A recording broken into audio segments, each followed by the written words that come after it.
I recently took a college course, how to become a healthcare worker. And one of the things that we learned at college from the textbook was known as the cycle of abuse. And the cycle of abuse is a kind of a social science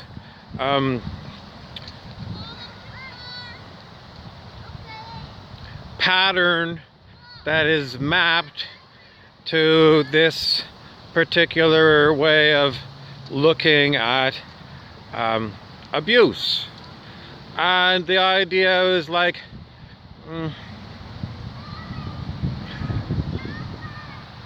the abuser goes through a cycle. The abuse cycle goes like person does abuse,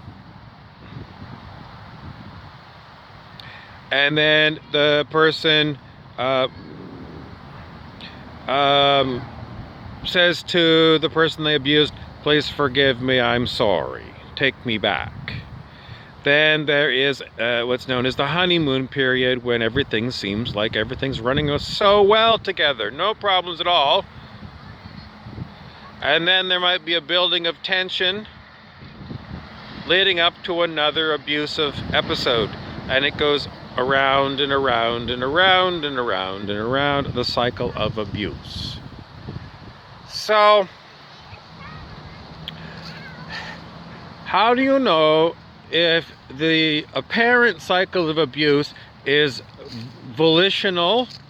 In other words, the person is actually wanting to abuse you. They're getting some secret pleasure out of abusing you.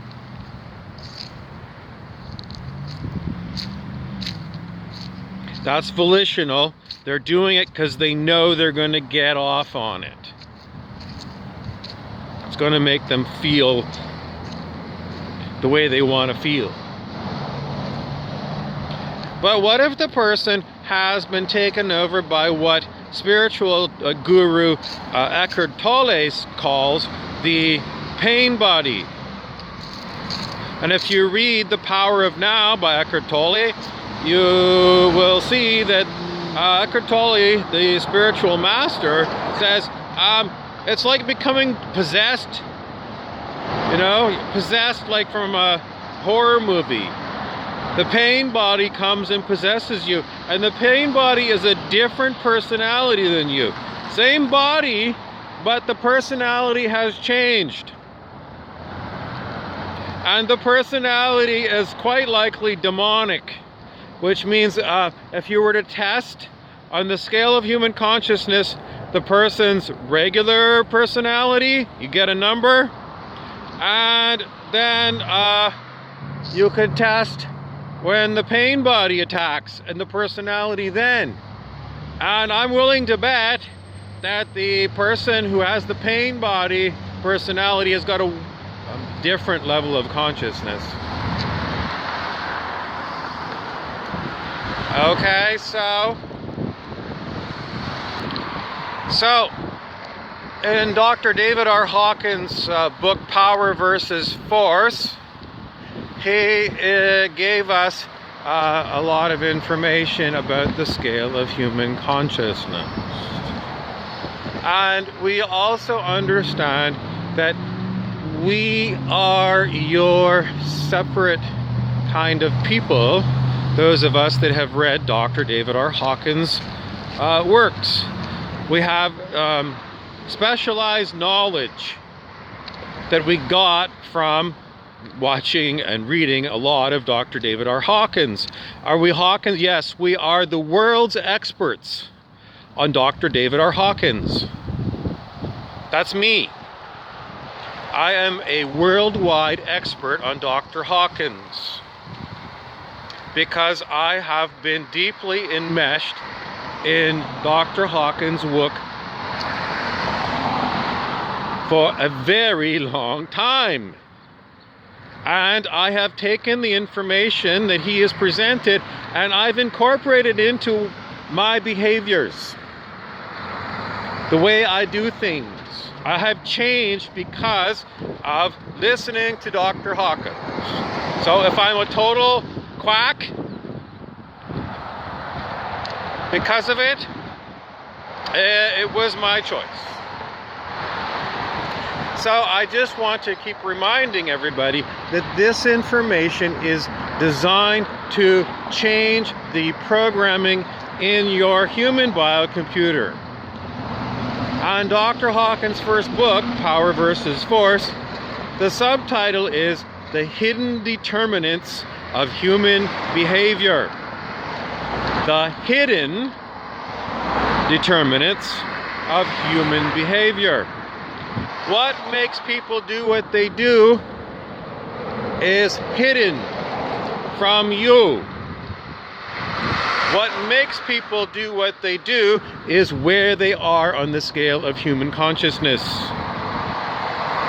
That, where they are, the scale of human consciousness is striations. There's all kinds of levels on the scale of human consciousness where people can be at. So what's hidden from you is where are they on the scale of human consciousness? You don't know. And when you first see somebody visually, you don't know where they are in the scale of human consciousness. You don't know anything about this scale. It's not something you know and are familiar with. And the answer to the question, how do I know what that person is at on the scale of human consciousness? You do a muscle test using your own body and see what number you get. And then you got to know, okay, what does that number mean? Is it above or below 200? If they're below 200, they're an absolute liar. They're a dangerous person. They're demonic. And now people wonder about this, this idea when I keep saying, demonic. What does demonic mean? It is literally something you expect with fire and brimstone in hell. Someone who is perfectly happy putting you in a boiling pot of hot oil and cooking you and eating you. A person who actually think that's a great idea, that is a demonic person. That's what we're talking about. And that's why Earth is such a dangerous place. Because we have got demonic people all over the fucking place. Some people laugh and they say, like the zombie apocalypse. Those fucking zombies are here. And they're not dumb zombies. They're very cunning,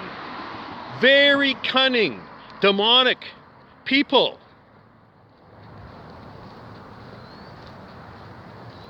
So, if you muscle test, you can see where a person is on the scale of human consciousness.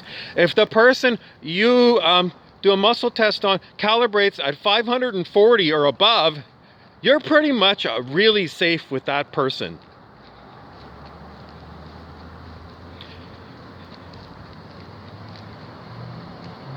And if you can do one quick muscle test that takes you 2 seconds to figure out if the person is a demon or a saint, you got it made on this planet.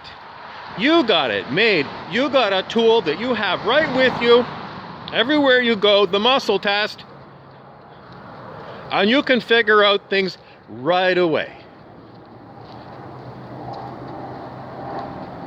And if you get confused, then you can go back to Dr. Hawkins' material, source material, and you can find out.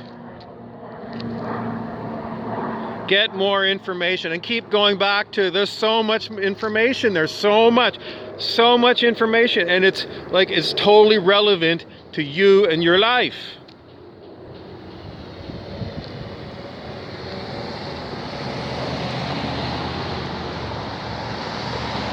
And that is why I am going to tell you, as far as cycle of abuse goes, as far as the pain body goes, as far as a demon with a low calibrated level of consciousness, all of this information overlaps one another. It's all overlapping. It's all good information. It's all useful information. And does it contradict one another? Not for me. There are different maps, but if I had a different map for what's going on here on planet Earth, I can put those books all away, and I can take all of that data out of my human biocomputer, and I could work on a typically unnecessary routine of checking out all kinds of other operating systems for my head.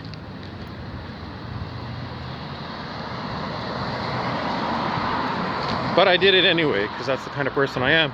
But the whole thing is, you can keep swapping out human biocomputer programmings and try them out. Or you can find ones that are really good. It's just, you know, whatever you end up doing.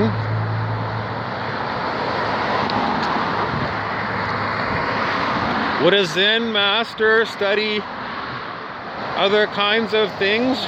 Yeah, I betcha. I betcha.